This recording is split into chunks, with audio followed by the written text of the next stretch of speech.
ஸ்தோத்திரம். கர்த்தருடைய பரிசுத்தமுள்ள நாமத்துக்கு மகிமை உண்டாவதாக. கனத்துக்குரியதான தலைமை போதகர், ஸ்தாபனத்தினுடைய மூத்த போதகர்கள், செய்தி கொடுக்கும்படியாய் வந்திருக்கிறதான கனத்துக்குரிய கர்த்தருடைய தாசன் பாஸ்டர் ஜேம்ஸ் சாக்கோ அவர்கள், இன்னும் எல்லா தேவதாசர்கள், ஊழியக்கார மதன்மார், சகோதரிகள், கூடி வந்திருக்கிறதான சபை விசுவாச மக்கள் அத்தனை பேரையும் ஆண்டவராகிய இயேசு நாமத்தில் வாழ்த்துகிறேன். என்னுடைய பெயர் காட்சன். என்னுடைய சொந்த ஊர் காஞ்சர்கோடு. நான் சிறு வயதிலிருந்தே நம்முடைய தலைமை சபையிலே ஆராதித்து வந்தவன். சிறு பிள்ளையாக இருக்கும்போதே சண்டே ஸ்கூல் மற்றும் ஆராதனைகளிலே தவறாமல் பங்கு பெற்று வந்தேன். அன்றைய காலகட்டங்களிலே சாது இயேசுதாசன் ஐயா அவர்கள் இங்கே ஊழியம் செய்து கொண்டிருந்தார்கள். நாங்கள் எல்லாரும் சிறுவர்களாக இருக்கும்போது சரீரத்தில் ஏதாகிலும் சின்ன கஷ்டங்களோ காய்ச்சலோ வேறு ஏதாகிலும் பலவீனம் வந்தால் என்னுடைய தகப்பனார் ஐயாவிடத்தில் அழைத்து கொண்டு வருவார்கள், ஜெபம் பண்ண வேண்டும் என்று சொல்லி. ஐயா ஜெபம் பண்ணி விட்டு அடிக்கடி அவர் சொல்லுகிற ஒரு காரியம், இந்த பையன் ஊழியத்துக்குரியவன், இவனை ஊழியத்துக்கு அனுப்ப வேண்டும் என்று அடிக்கடி என்னுடைய தகப்பனார் இடத்துல சொல்லுவார். அது சிறு வயதில் எனக்கு சந்தோஷமாக இருந்தது. ஆனால் நான் வளர வளர அதில் எனக்கு கொஞ்சம் பிடித்தம் குறைவாக இருந்தது. அதுபடினாலே அவரை வந்து பார்க்க, அவரிடத்தில் வந்தால் ஊழியம் செய்ய வேண்டும் என்று சொல்லுவார் என்று சொல்லி கொஞ்சம் ஒதுங்கி நடக்க ஆரம்பித்தேன். 2000ஆம் ஆண்டு ஆகஸ்ட் மாதம் 12ஆம் தேதி ஐயா தன்னுடைய ஓட்டத்தை முடித்து நித்தியத்துக்குள்ளே பிரவேசித்தார்கள். ஆனால் அவர் சொன்ன வார்த்தை 2001ஆவது ஆண்டு என்னுடைய வாழ்க்கையில் நிறைவேறியது. நான் 2001ஆவது ஆண்டு இந்த ஊழியத்துக்கு என்னை ஒப்பு கொடுத்து வேதாகம கல்லூரியில் சேர்ந்தேன். நம்முடைய ஸ்தாபனத்தில் எப்போது நான் படிக்கவில்லை, சில சூழ்நிலைகளினாலே வேறு 1-2 வேதாகம கல்லூரியில் சேர்ந்து படித்து முடித்து நான் வந்தபோது அப்போது சாது தாசையா அவர்கள் தலைவராய் செயல்பட்டு கொண்டிருந்தார்கள். என்னிடத்தில் அவர்கள் சொன்னார்கள், நீ ஊழியத்துக்கு செல்ல வேண்டும். நான் அப்போது சொன்னேன், அது எனக்கு முடியாத பாஸ்டர், நான் பணிவிடை காரியங்களை செய்கிறேன், கன்வென்ஷன் வேலைகள், வேறு ஏதாகிலும் நீங்கள் சொல்லுங்கள், அந்த வேலைகளை செய்கிறேன்.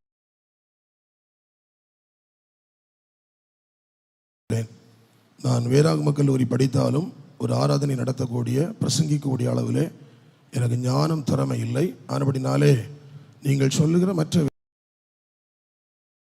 வேலைகளை நான் செய்கிறேன்.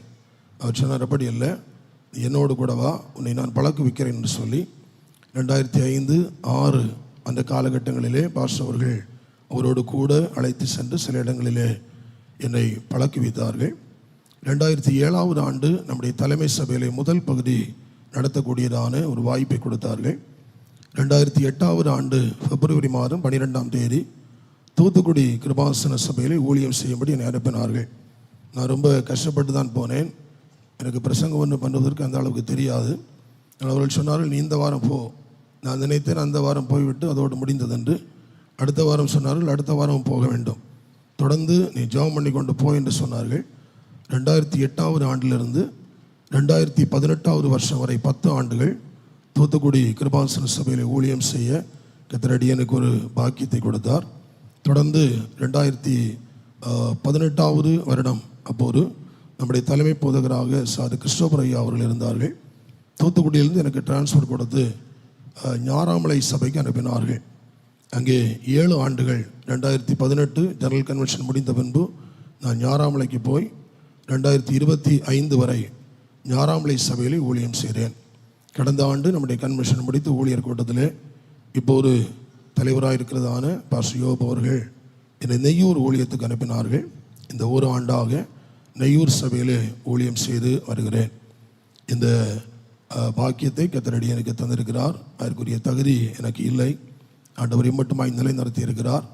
தொடர்ந்து கர்த்தர் நடத்தும்படியாகவும் இந்த ஸ்தாபனத்தில் கடைசி வரைக்கும் கர்த்தருக்கு என்று சொல்லி நின்று ஊழியம் செய்யவும், ஸ்தாபனத்தினுடைய எல்லா சட்டத்திட்டங்களுக்கும் ஒழுங்குகளுக்கும் கட்டுப்பட்டு நடக்கவும், தேவனுக்கும் தலைமைத்துவத்துக்கும் ஸ்தாபனத்துக்கும் உண்மையாய் செயல்படவும் நீங்கள் எல்லாரும் எனக்காக ஜெபிக்கும்படி கேட்டுக்கொண்டு என்னுடைய சாட்சியை நிறைவு செய்கிறேன்.